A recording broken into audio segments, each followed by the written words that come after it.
Hello and welcome back to Painting Classic Cars.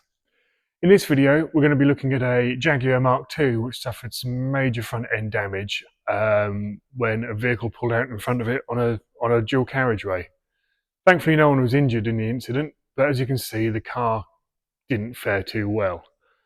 So we're going to just go through the process of getting this put back into shape.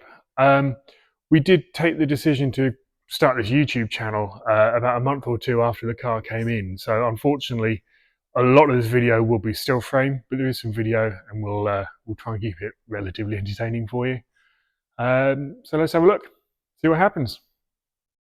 The external damage is blatantly clear, but what we had to do is to unpick the engine and gearbox to ascertain the condition of the inner wings, chassis legs, and so on.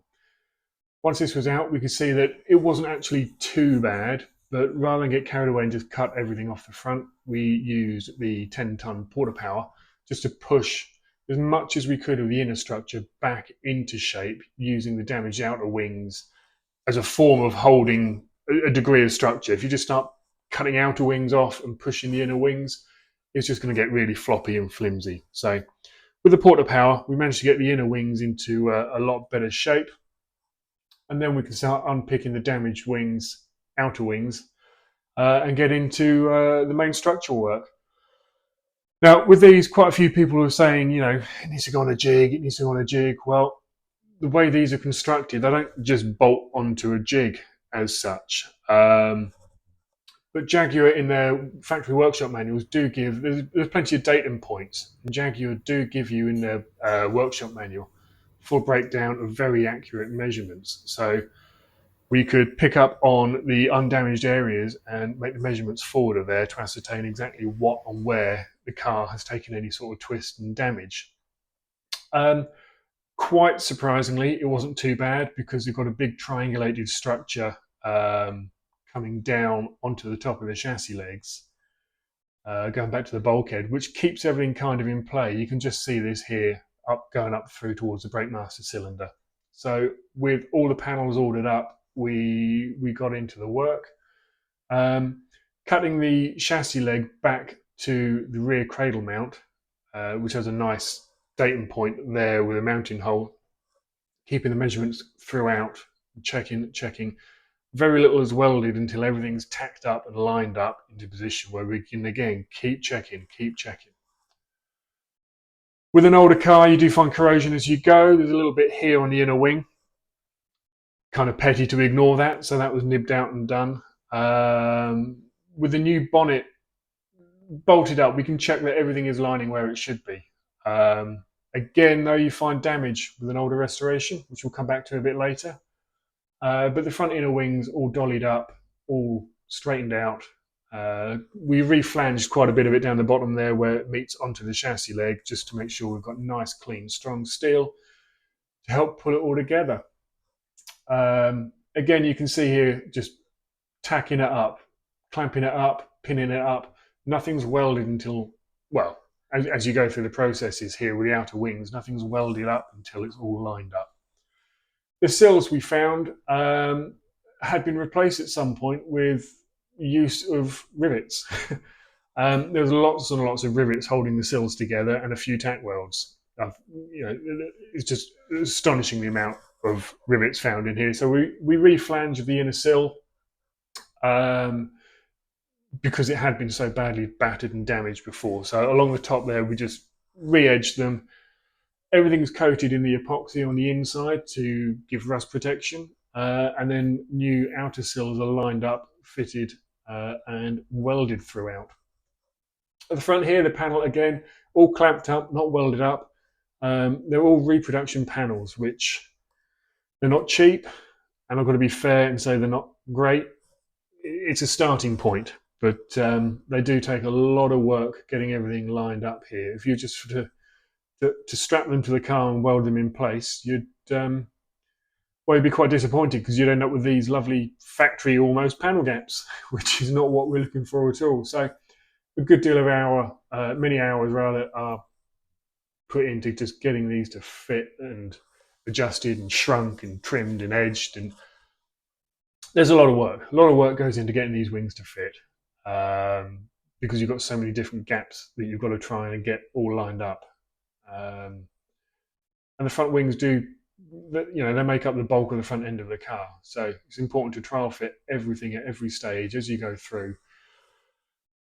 and head towards the good stuff.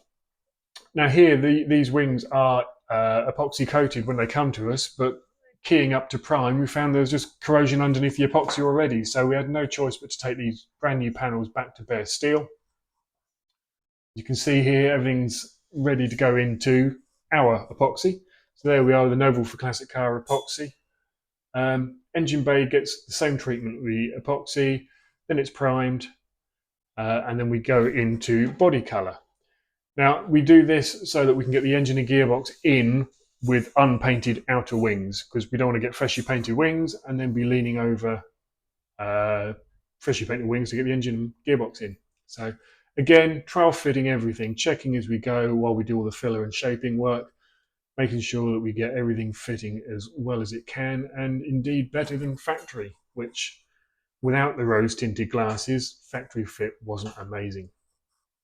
The long process of shaping and blocking, and finally we're ready to mask out now and get the car into its matching colour all the way through. Long process to mask out. There's a lot of work. People are quite amazed when you say that's 3 to 4 hours worth of masking there, but it's what you've got to do to get the paint where you want and not where you don't want. So here we are into solvent base coat of the Carmine Red Jaguar colour. And again, as always, we go in with a Noble clear coat. Nice crisp clear finish there, straight out the gun. So it's moving on now. It's starting to look like a Jaguar MK2 again. We blended up into the windscreen pillar here. And then because we've done the sills as well, obviously we then had to paint all the door shuts and sill steps and outer sills. All the parts here are reproduction parts with the exception of the grille,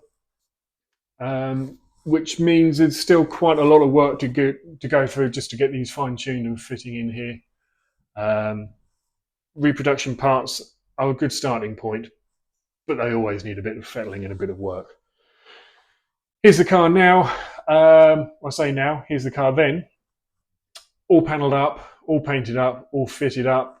I think at this point we were just running it up to temperature to make sure it's all good. Ready to be going back to the customer. There's a few issues with some unknown wiring. The car's had quite a few little modifications. It's got electric power steering. It's got got quite a complex cooling fan system, the electric cooling fan, and a few other bits and pieces. And they were just all black wires. So we had to speak to the people that did the work originally, and the car went back to them to have those few little bits sorted out. The car's been back with the owner now for 6 or 7 weeks, and he's very happy with the car overall. Not uncommon. There is a little bit of a snagging list when you've had so much damage, so much work, and you're reliant upon aftermarket parts. He's using the car through the summer season, and then we'll have it back at the end of this season to go through a little snagging list, like door rubbers that are not sticking the way they should do, or sealing, minor adjustment to the door panels themselves, now that they're being used and wearing in. Thank you for watching. We hope you've enjoyed the video. Please don't forget to hit the subscribe button below, and we'll be back with some more content soon.